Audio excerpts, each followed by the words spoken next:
네, 로마서 마지막 장을 우리가 함께 읽었습니다. 어렵죠? 막 발음이 꼬이죠?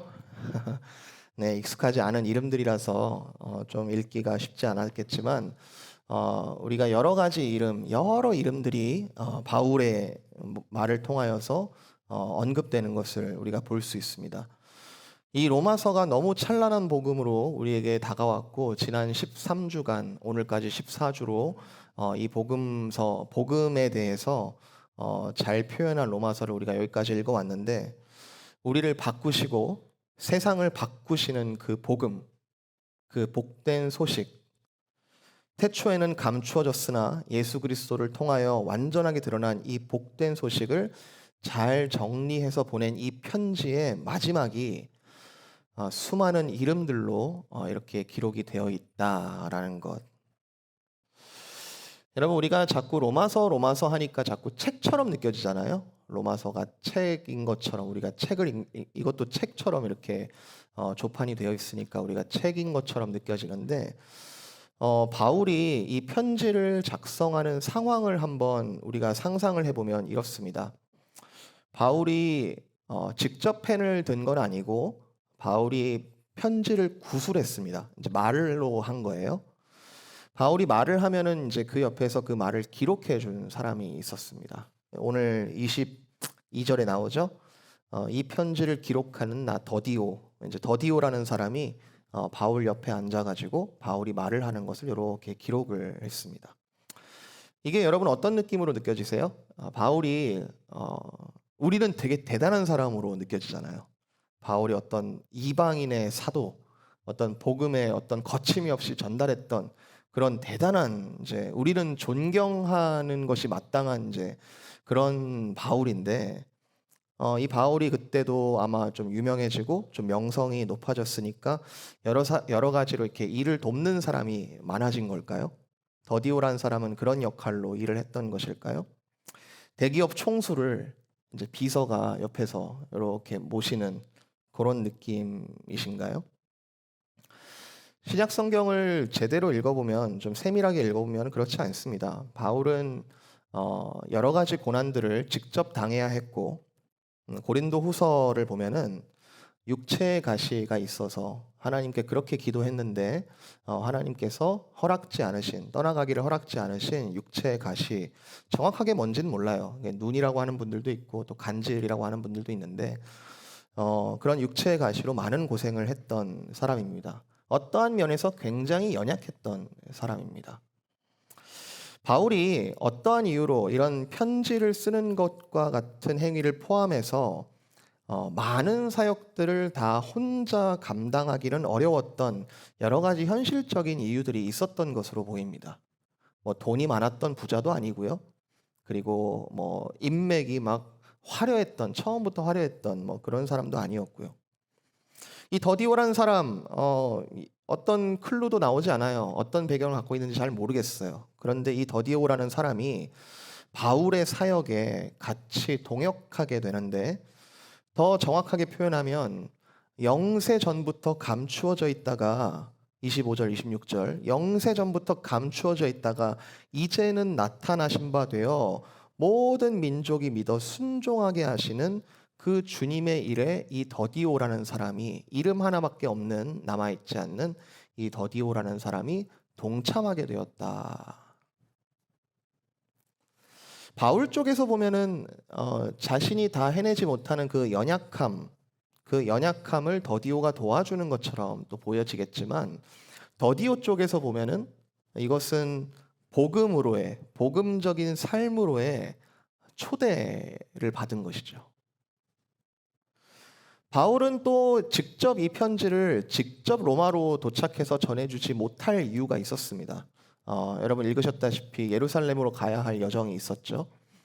그런 자기가 다 하면 다 좋았겠지만 나는 너무너무 로마로 가서 너희들을 너무너무 보고 싶다. 처음부터 계속해서 나오는 얘기지만 내가 지금은 예루살렘으로 간다. 그러면 이 편지는 누가 전해줘야 될까요? 이 편지는 누가 전해줘야 될까요?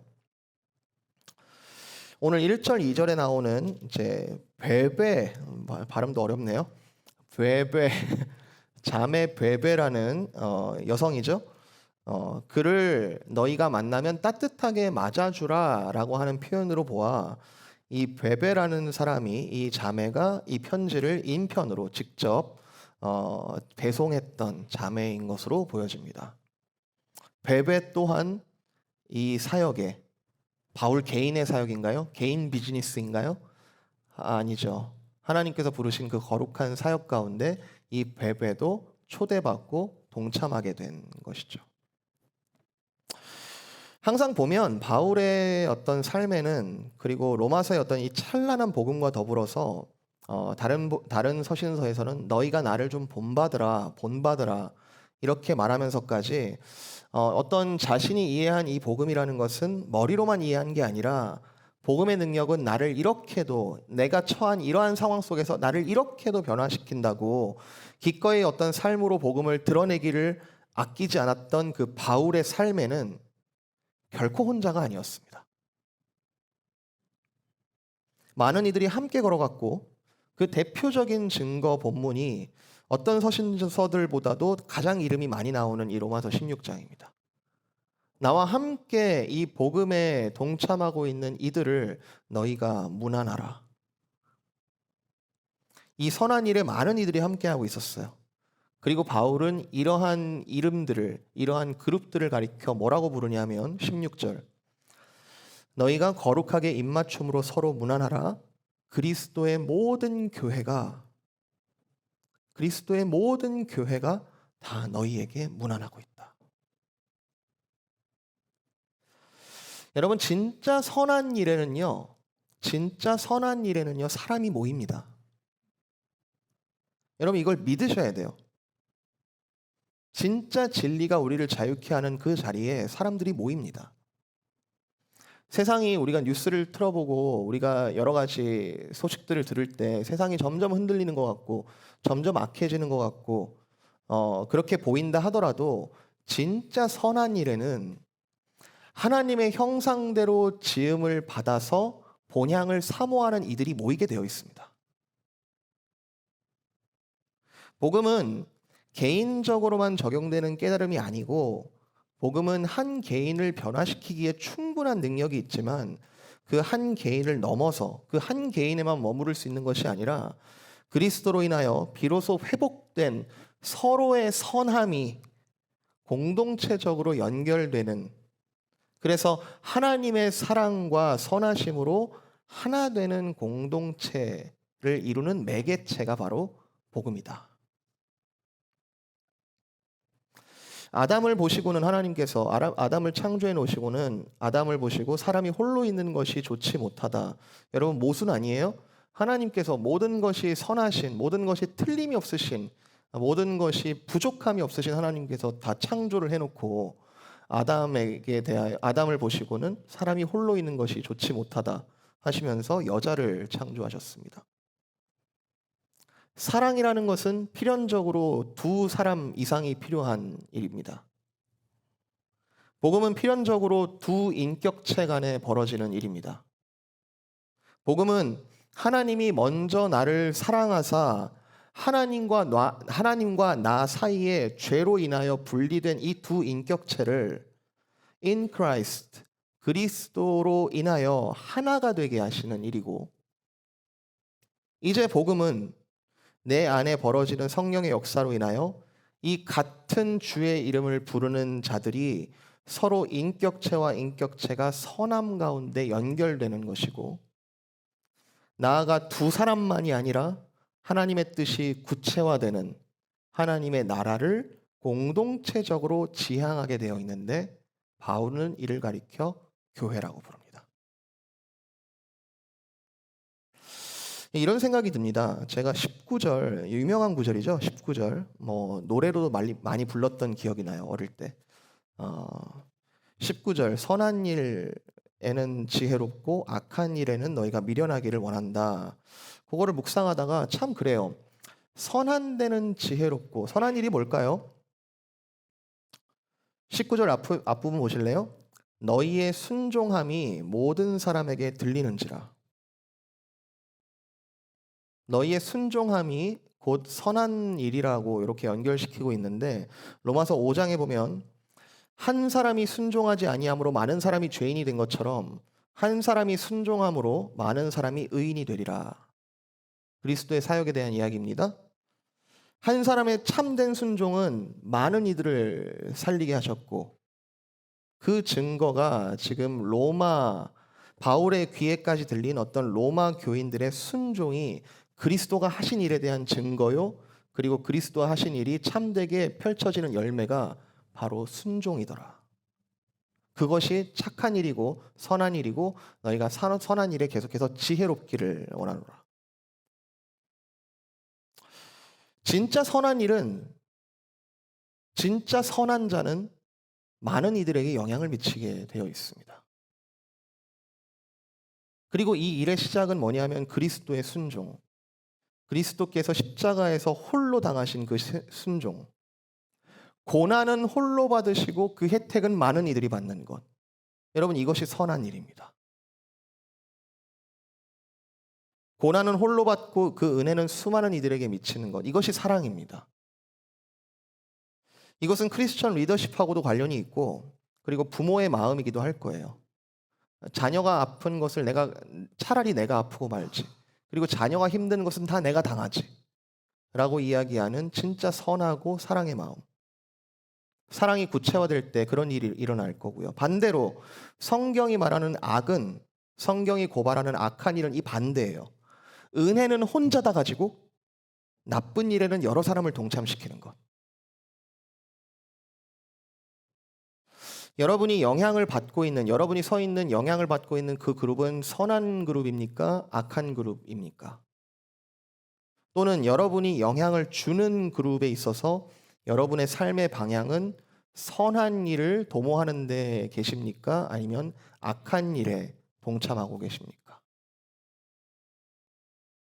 로마서 16장에 나오는 이름들이 모두가 다 그리스도의 복음으로 변화되어 바울뿐만 아니라 서로가 신뢰할 만한 그런 이름들이었다면 바울은 이 이름들을 이야기하면서 얼마나 행복했을까요? 내가 이 친구도 소개시켜줘야지. 이 친구도 내가 너희한테 이야기해줘야지. 얼마나 자랑하고 싶었을까요? 여러분에게는 그러한 선한 일을 함께 동참하시면서 나의 심장에 새겨진 그런 사랑의 이름들이 여러분 있으십니까? 그리고 이들은 모두 다 마치 바울이 지금 더디오와 베베의 도움으로 로마서를 지금 쓰고 있잖아요. 자기 혼자 막 엄청난 논문을 써가지고 자기 혼자 그냥 이메일로 보내는 게 아니란 말이에요. 이런 쓰는 모든 과정과 전달되어지는 모든 과정에 여러 도움이 필요했던 것처럼 때로는 바울이 그들을 돕기도 하는 때도 있었을 것처럼 즉 서로를 향하여 많이 수고하고 돕고 돕는 그런 관계일 텐데 6절 너희를 위하여 많이 수고한 마리아에게 문안해라. 너희를 위하여 많이 수고한 마리아에게 12절 주 안에서 많이 수고하고 사랑하는 버시에게 문안하라. 여러분 이런 말씀들이 우리가 복음으로 변화되었다면 저와 여러분의 정체성에 어떠한 의미를 주고 있을까요? 또한 우리의 공동체, 저와 여러분이 서 있는 공동체에 무슨 말을 해주고 있는 걸까요? 자, 이 이름들을 한번 분석해 볼 필요가 있습니다. 자, 총 28명이 나와요. 16절 전까지 총 28명이 나오는데요. 깊이 좀 분석을 해보면 좀 재밌습니다. 물론 각 사람의 이름에 붙은 짤막한 설명들이 붙어 있기 때문에 버시라는 사람은 많이 수고하고 바울이 사랑하는 사람이구나 이런 이제 정보들이 붙어 있기는 하죠. 그런데 이 이름들이 우리는 구분이 잘 안 되지만 이 이름들에는 유대식 이름이 있고 헬라식 이름이 있고 로마식 이름이 섞여 있습니다. 그러면은 이 28명이 유대인도 섞여 있고 헬라인도 섞여 있고 로마 사람이 섞여 있나 보다. 이름을 보면은 다 민족이 나오나 보다 이럴 수 있잖아요. 근데 이게 간단하지가 않아요. 굉장히 복잡해요. 3절에 보면요. 유명한 부부죠. 브리스가와 아굴라라는 부부가 나오는데 이 사람들은 원래 로마에 살고 있다가 황제 명령으로 추방을 받아서 고린도까지 왔다가 바울을 만난 사람들이에요. 고린도까지 와서 바울을 만난 다음에 전 비로소 복음을 알게 되고 복음으로 그리스도인으로 변화된 부부입니다. 그런데 이 부부가 나중에는 적극적으로 바울과 동역을 하게 되는 부부인데 이 사람들의 출신은 유대인이에요. 이 사람들의 출신은 유대인인데 그런데 고린도에서 헬라 지역에 살아요. 그런데 또 그 사람들의 이름은 또 로마식 이름이에요. 여러분 이 부부만 봐도 이 당시 상황이 얼마나 글로벌했는지를 알 수 있습니다. 그냥 이름만 봐서는 출신이 딱 나오질 않아요. 심지어 유대인이라는 집단은 굉장히 그 민족적인 정체성이 뚜렷한 집단이긴 한데 이름만 가지고는 그 민족과 출신을 정확하게 파악하기 어려운 사람들이 많이 있습니다. 자, 뭘 알 수 있죠? 이 리스트에 여러 다양한 민족과 이름만으로도 파악하기 어려운 여러 출신, 배경 이런 것들을 상관하지 않고 여러 다양한 사람들이 섞여 있다. 제가 그리고 조금 이따 더 나누겠지만 남녀가 골고루 섞여 있는 이 이름들 이런 다양성이 우리한테 무슨 얘기를 해주는가? 요즘에 TV를 틀어보면 TV에 보면은 광고나 이런 데 보면은 의도적으로 이렇게 여러 인종의 광고 모델을 섞는 경우가 있죠. 딱 봐도 알죠. 아, 그러면은 이 회사는 멀티 에트닉한 우리는 그런 회사입니다라는 것을 이제 보여주잖아요. 암시하고. 바울도 그런 건가요? 의도적인 리스트인가요, 이게? 내가 아는 수많은 인물 중에 뭐 페이스북 보면 막 몇천 명이 이제 연결돼 있는데 그 중에 수많은 인물 중에 가장 로마 교회가 설득되어질 만한 여러 다양한 인종들을 딱 뽑아가지고 이렇게 너희들은 이들한테 인사해라 이렇게 하는 건가요? 복음은 충분히 다인종적이고 충분히 다민족적이다라는 것을 보여주기 위해서 바울이 의도적으로 이렇게 리스트를 썼을까요? 아니죠. 그럴 리가 없죠. 복음은 의도로 말하는 게 아니라 복음은 열매로 말하는 겁니다. 하나님께서 창조하신 모든 민족에 대하여 복음이라는 것이 차별이 없으신 하나님의 원래 의도가 이렇게 반영될 때 이렇게 열매를 맺더라라고 하는 리스트입니다. 바울이 선별해서 누구에게 복음을 전한 것이 아니라 어느 누구에게든 이 복음이 떨어졌을 때 이 인종과 어떤 출신과 이런 것과 상관없이 하나님의 복음에 반응하는 사람들이 있더라라는 것을 있는 그대로 보여주고 있는 거죠. 다양한 민족, 다양한 출신, 다양한 배경, 남자든 여자든 나이가 많든 적든 오직 그리스도 안에서 연결되는 이 리스트에 대해서 바울은 공통점을 하나 뭘로 찾고 있냐 하면 오직 그리스도 안에서 그들이 많이 사랑하였고 그들이 많이 섬겨주었고 그들이 많이 수고하였다. 어떤 다른 기준이 아니라 사랑의 기준으로만 이 리스트를 작성하고 있습니다. 이들을 한 리스트에 넣을 수 있는 유일한 기준, 오직 그리스도를 구주로 삼고 그들을 그 예수 그리스도를 구원자로 삼고 내 삶의 주인으로 여기는 사람들. 그 사람들은 필연적으로 이렇게 최선을 다해 수고하고 사랑하고 서로를 섬기는 이들이 아니더냐. 로마 교회여, 너희들은 혼자가 아니고 내가 이들을 너희에게 소개한다.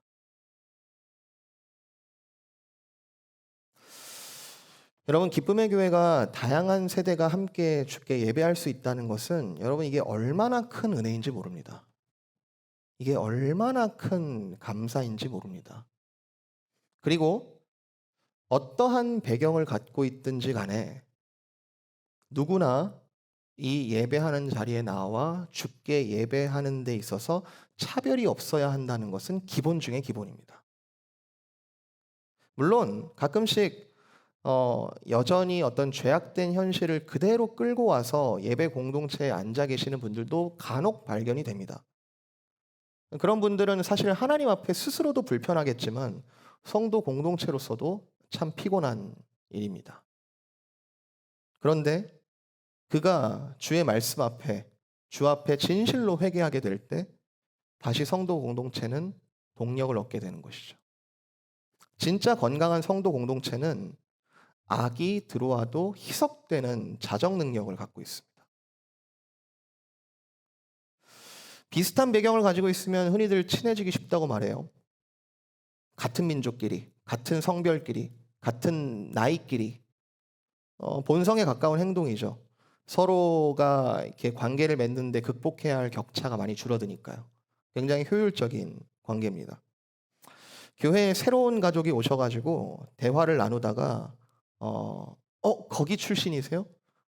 거기 가보셨어요? 뭐 거기서 오셨어요? 뭐 이런 어떤 공통점을 발견하게 되면은 진짜 가까워진 느낌이 듭니다. 오늘 처음 보는데 굉장히 가까워진 그런 느낌이 들어요. 하지만 그리스도인은 본질적으로 주 안에서 격차가 없는 사람들입니다. 세상에서 가장 가까운 관계를 가족이라 표현하잖아요, 우리가. 13절 보실래요? 13절. 주 안에서 택하심을 입은 루포 그리고 그의 어머니에게 문안해라. 그의 어머니는 곧 내 어머니니라. 루포의 어머니가 진짜 바울의 친어머니라는 뜻입니까? 아니죠. 그 어머니는 나의 진짜 어머니와도 같다. 이 본은 어디서 따랐습니까? 예수님께서 십자가상에서 요한에게 부탁하시죠. 자기 어머니 마리아를 부탁하시죠. 그 어머니는 이제 너의 어머니다.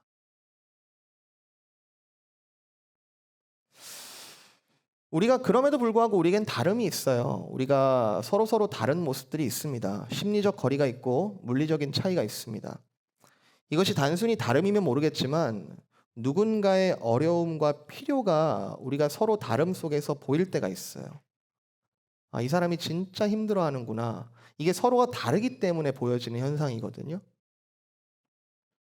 만약 그 필요가 나에게 보이지 않고 내가 지금 버젓이 교회에 출석을 하고 있고 내가 버젓이 예배를 드리고 있고 내가 버젓이 사람들과 교제를 하고 있는 모든 행위가 똑같은 행위를 하고 있지만 그 중심이 나를 향해 있다면 여러 가지 필요와 사랑의 필요와 어떤 수고에 해야 할 그런 영역들이 내 눈에 보이지 않고 내가 필요한 것만 찾고 있다면 사실 그 사람은 상당히 불쌍한 사람입니다. 아직 복음이 필요한 사람입니다. 바울이 이 수많은 사람들을 언급하면서 그들이 수고하였다, 그들이 사랑하였다라고 하는 것은 복음으로 변화된 사람이 맺게 되는 필연적인 열매라는 것을 지금 설명하고 있는 것이죠. 사랑하는 성도 여러분, 여러분은 얼마나 수고하고 계십니까? 오늘도 수고 많이 하셨죠? 이번 한 주도 수고 많이 하셨을 겁니다. 여러분은 얼마나 수고하고 계십니까? 이 말이 여러분에게 부담으로 들리지 않기를 바랍니다. 마땅한 복음에서 흘러나오는 우리의 수고가 주 안에서 헛되지 않은 줄을 여러분 믿으십니까? 여러분이 하고 있는 수고는 이 표현을 써도 되는지 모르겠네요. 개고생입니까? 여러분이 하고 있는 수고는 다 헛된 것입니까? 다양함은 다양함으로 끝나는 게 아니라 현대 사회 그리고 현대 예술은 다양함 자체만을 이야기하는데 다양한 게 좋은 거야. 다양한 게 우리 현실이야. 이렇게 얘기하고 있는데 복음적인 다양함은 그 다양함이 각각의 개성과 아름다움을 서로 뽐낼 수 있도록 그 저변에서 그 밑바닥에서 서로 서로 사랑과 섬김이 전제되어 있는 다양함을 이야기하고 있습니다. 여러분 홀로 있는 자들에게 너는 홀로 있지 않다라고 여러분 얘기해 주십시오. 뭘로요? 여러분의 사랑과 섬김으로 말입니다. 나는 완전하지 않아. 나는 실패자야. 라고 말하고 있는 자들에게 너는 완전할 필요가 없고 그 자체로 특별하다라고 여러분 말해 주십시오. 여러분의 독특함과 여러분의 연약함으로 말입니다. 이것은 먼저 우리 주님께서 나와 같이 깨어진 질그릇, 꺼져가는 심지와 같은 우리에게 사랑과 섬김으로 다가오셔서 우리에게 먼저 하신 말씀입니다. 먼저 수고해 주셨고 먼저 사랑해 주셔서 우리가 이와 같이 은혜를 입지 않았습니까? 여러분 불안해하지 마세요. 저와 여러분의 이름은 생명책에 기록될 것입니다. 아멘. 우리의 어떠함이 아니라 예수 그리스도의 이름 때문에 그 이름을 믿는 자는 생명책에 기록될 것입니다. 생명책. 저는 단순히 생명을 얻은 자의 명단이라고 생각하진 않아요.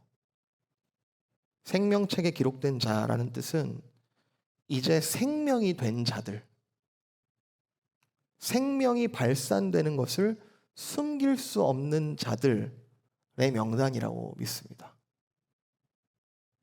저와 여러분을 우리의 호흡 다하는 날, 그 날 장차가 아니라 지금 부르셨을 거예요. 지금 생명으로 부르셨을 거예요.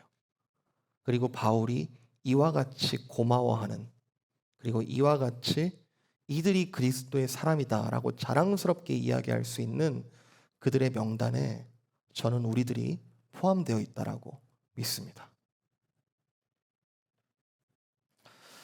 자, 이런 다양한 배경을 가졌지만 하나의 부르심, 사랑과 섬김으로 일치된 이들이 기록되어 있다는 점이 이 16장의 특징인데, 자, 이 리스트에서 그냥 지나치기 어려운 조금 짚고 넘어가야 될 특징이 하나 있는데요. 바로 여성의 이름이 많이 등장한다라는 점입니다. 적지 않아요. 이름만 봐서는 성별을 구분하기 어려운 이름이 있는 건 사실인데 최소 8명에서 9명 정도의 여성이 등장을 하고 있습니다. 바울은 이들을 의미 있게 언급하고 있고, 그리고 이들을 기억하라고 하고 이들을 문안하라고 명령을 하고 있습니다. 아까 얘기했던 3절의 브리스가와 아굴라라는 부부의 언급도 좀 특별하죠. 이 부부의 이름이 여러 군데 나오고 사도행전에도 나오는데 항상 아내 이름이 먼저 나와요.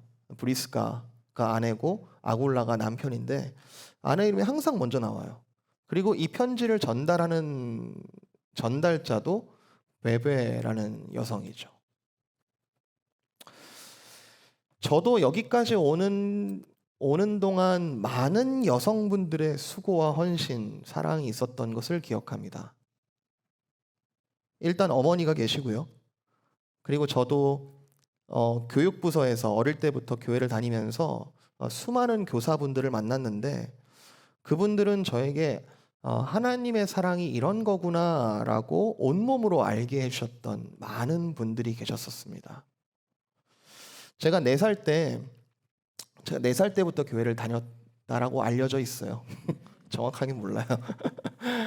부모님이 이제 그것도 우리는 우연이라고 얘기했지만 어떻게 교회 100걸음도 안 되는 곳에 이제 집을 얻게 되셨고 거기에 한 번도 교회를 나가보지 않았던 저희 가족이 어쨌든 교회가 앞에 있으니까 나가면 괜찮겠다 해가지고 이렇게 보내셨나 봐요. 4살 때 제가 교회에서 오줌을 쌌대요. 지금을 상상하지 마시고 4살 때 오줌을 쌌대요. 그래서 그때 이제 저희 어머니는 믿음이 없을 때거든요. 그냥 애 이렇게 교회 보내놓으면은 뭐 좀 그래도 좋은 거 배우겠지 하면서 보내셨나 봐요. 근데 교회 앞에 바로 앞에 살고 있으니까 이제 어떤 선생님이 제 손을 이제 잡고 이제 집으로 데리고 오셨나 봐요. 엄마가 이제 애가 오줌을 쌌다고 하니까 이제 매우 부끄럽고 매우 창피하고 매우 미안해 하셨다라고 합니다. 많이 쌌나 봐요.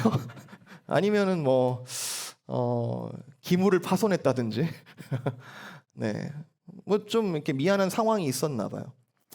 그런데 그분이 저희 어머니한테 굉장히 간곡하게 아이한테 절대 뭐라고 하지 말라고, 정말 괜찮으니까 아이한테 절대 뭐라고 하지 마시라고, 절대 뭐라고 할 것처럼 보이셨나 봐요.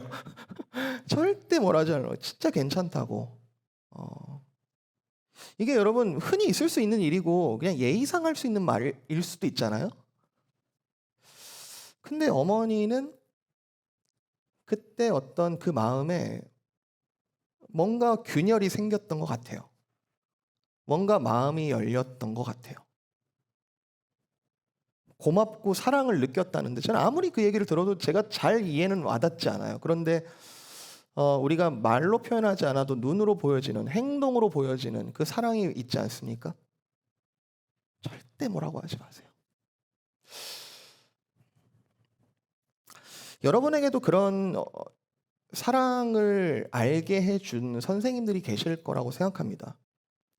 저와 저희 아내는 같은 교회에서 어릴 때부터 같이 자랐는데 좀 규모가 있는 교회였어요. 그래서 수많은 선생님들을 이렇게 서로 만났는데 어, 나이가 들어서 이제 우리가 어렸을 때 이제 뵀던 선생님들을 쭉 한번 생각해보고 제일 좋았던 선생님이 누구냐 했는데 수백 명의 선생님들이 있었거든요. 근데 한 명 딱 그 권사님, 어떤 한 권사님을 이야기를 하는 거죠. 저도 그렇고 그분에게서 우리가 사랑을 배웠다. 그리고 저는 결정적으로 기도를 항상 교회 구석에서 보이지 않는 그 자리에서 항상 눈물로 기도하시던 권사님들을 통해 기도를 배웠습니다. 이것만 봐도 하나님은 교회 가운데 아주 뭐 여성만이겠어요? 교회에 있어서 여성을 열정적으로 사용하신다는 것을 저는 어릴 때부터 경험적으로 보고 배웠습니다. 조금 다른 측면으로 제가 여성에 대한 얘기를 한번 해보겠습니다. 젠더 이슈, 요즘 뜨겁죠. 현대 사회뿐만 아니라 어떤 현대 교회에서도 뜨거운 이슈인데요. 제가 이 이슈를 어디까지 제가 잘 설명해낼 수 있을지 조금 잘 모르겠지만 어떤 개념이라든지 어떤 사상적인 부분도 있고 실제 어떤 사회 속에서 개별 단위의 실존적인 일들 모두를 제가 몇 마디 말로 제가 아우를 수는 없지만 분명히 어떤 젠더 이슈 속에서 명백한 차별 속에 약자로서 부당하고 생명을 위협하기까지 피해를 받은 여성들이 있었던 것도 사실이에요. 그리고 이 부분에 대해서 저는 어떤 세상 전체가 권력화된 남성의 어떤 뿌리 깊은 죄성도 발견하는 것도 사실입니다. 근데 제가 젠더 이슈를 사회에서 어떻게 다루느냐, 사회에서 어떤 시각을 가지고 바라보느냐, 그리고 어떤 방향으로 해결해 나가느냐라는 방법에 대해서는 조금 의문이 있습니다. 젠더 이슈만 해당되는 얘기가 아닌데요. 사회적인 어떤 문제를 해결할 때는 사회적인 이슈들의 대부분은 어떠한 문제들로부터 출발을 하는데 인류 사회 속에서 어떤 발견되는 어떤 문제를 분석하고 그 문제를 어떻게 우리가 인류가 해결해 나가야 할지 함께 고민하고 그렇게 행동하죠. 그게 일반적인 방법이죠. 그리고 그러한 발전을 할 수 있도록 우리에게 생각할 수 있는 힘, 문제 해결 능력, 지혜를 허락하신 하나님의 계획이 인류 발전사 속에 펼쳐진 것들을 우리가 볼 때 참 놀랍다. 참 인류라는 것이 참 놀랍다라는 생각을 하게 될 때가 적지 않습니다. 그렇지만 어떤 사회적인 문제를 파고들어서 해결하는 과정에서 보여지는 인류의 능력이라든지 집중력이라든지 그 해결책에 감탄을 할 때가 많이 있음에도 불구하고 그 방향성에 대해서 의문이 들 때가 많이 있습니다. 어떠한 방향, 어떠한 목적을 위해 이 문제를 다루고 있는가? 인간의 발전이라는 것은 온고지신이죠. 그러니까 옛 것을 익힘으로써 새 것을 알 수 있다. 축적되어진, 누적되어진 어떤 인류사를 가지고 앞으로 우리가 이렇게 발전해야 되지 않겠냐 이런 얘기를 하죠. 하지만 그리스도인은 다릅니다. 그리스도인은 계시의 종교예요. 기독교는 어떤 누적된 발전이 아니고요. 계시의 종교입니다. 하나님께서 밝혀주신 것, 하나님의 뜻을 토대로 세상을 바라보는 사람들이에요. 하나님의 뜻으로 과거를 해석하고요. 이 과정에서 발견되는 것이 인류의 타락과 회개의 필요가 발견되죠. 그리고 하나님의 뜻을 가지고 미래를 믿음과 소망으로 바라보는 사람들입니다. 그 후에 내가 내 영을 만민에게 부어주리니 너희 자녀들이 장래일을 말할 것이며 너희 늙은이는 꿈을 꾸며 너희 젊은이는 이상을 볼 것이며 그때 내가 또 내 영을 남종과 여종에게 차별 없이 부어줄 것이다. 기독교인은 그리스도인들은 하나님의 밝혀진 뜻을 가지고 믿음과 소망과 사랑으로 과거와 미래와 현재를 바라보며 살아가는 사람들입니다. 자, 젠더 이슈로 돌아가 볼게요. 현대 젠더에 대한 논의는 남성 중심의 왜곡된 죄의 결과로 인한 여성의 피해가 있죠. 여성의 차별이 있죠. 거기로부터 시작해서 차별을 극복하자는 동등함을 목표로 지금 문제 해결을 방향을 잡고 있다. 질문하고 싶어요. 오케이, 평등. 그러면 어떠한 모습, 어떠한 남녀 관계를 최종적으로 이 사회는 방향 짓고 있는가? 반대로 성경은 무엇라 말하는가? 여러분, 성경이 말하는 남녀 관계는 어떠합니까? 부부가 한 몸을 이룬다는 것은 어떤 의미입니까? 아주 고리타분한 옛날 보수적인 이야기입니까? 단순히 1차적인 부부 관계만을 말하는 것인가요? 가정에 한정되는 이야기인가요? 복음이라는 것은 남녀의 문제, 모든 음란과 정욕을 뛰어넘어 서로의 다른 모습이 일치가 되는 다양성과 일치성이 조화를 이루는 삼위일체 하나님의 그 비밀을 숨겨두신 놀라운 관계가 부부 관계인데 남녀가 한 몸이 된다. 이 놀라운 관계를 통해서 이 왜곡되고 타락한 사회는 무엇을 바라보도록 지금 이야기하고 있는 것이죠? 사회에서 젠더 이슈를 다루는, 하나님을 떠나서 사회에서 세큘러하게 젠더 이슈를 다루는 방식은 이런 거예요. 한쪽은 좀 낮추고 한쪽은 좀 높이면 되지 않을까? 그러면 우리가 이분하지 않을까? 교회에서도요? 교회에서도 어떤 남녀 문제가 여성에 대한 문제가 대두될 때, 여성 직분, 여성 안수에 대한 문제가, 물론 이 논의는 분명히 우리 시대에 고민하게 만드는 이슈가 있다라고 생각을 합니다만, 그것을 어떤 방향성을 가지고 모든 것을 이분하게 만든다. 그것이 모든 것을 일치하게 만들고 일시에 해결될 궁극적인 해결책일까요? 성경은 뭐라 하고 있습니까? 적어도 오늘 본문에서 바울은 성별의 문제를 하나도 건드리지 않아요. 여성이 더 어떻다, 남성이 더 어떻다 이런 얘기를 하나도 건드리지 않고 주 안에서 하나의 그리스도인으로 다 바라보고 있습니다. 적어도 오늘 본문에서 바울은 성별의 문제에 자유합니다. 복음이라는 것은 모든 성별을 뛰어넘고 그것을 다 덮고도 남습니다. 남성이 더 잘하는 일이 있고 여성이 더 잘하는 일이 있습니다. 그렇게 하나님께서 개성 있게 독특하게 창조하셨습니다. 그런데 복음 안에서 하나가 됩니다. 복음은 모든 상황을 뛰어넘고요. 하나님의 형상을 온전히 회복하는 일이기 때문에 그렇습니다. 여러분, 남성들, 여성분들, 여러분의 것을 하십시오. 주님께서 부르시는 대로 여러분의 것을 하십시오. 여러분이 할 수 있는 사랑을 하여 주십시오. 여러분이 할 수 있는 수고를 하여 주십시오. 교회의 여성화를 걱정하는 목소리가 있습니다. 그러나 남성들이요, 여러분의 사명이 있습니다. 영원까지 지워지지 않을 하나님의 창조 목적에 의한 남성의 창조 목적, 여성의 창조 목적이 있습니다. 그러나 복음 안에 그것이 하나가 되는 것이죠. 여러분 오해하지 마시길 바래요. 젠더 이슈에 대해서 제가 모든 상황에 다 수동적으로 그냥 있는 대로 살아라, 참고 견디라 이런 말 아닙니다. 복음에 거치는 게 있다면 모든 사람들이 예스를 하더라도 어떤 것보다도 복음보다 하나님보다 크지 않기 때문에 여러분 맞설 수 있는 용기가 사랑에는 꼭 필요합니다. 여러분 사랑에는 용기가 없으면 사랑을 할 수가 없어요.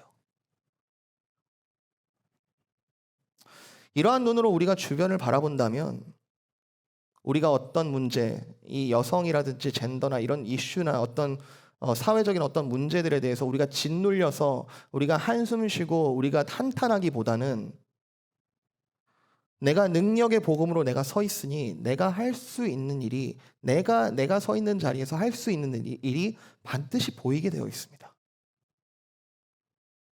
바울은 지금 복음으로 로마를 공격하고 있습니까? 아니죠.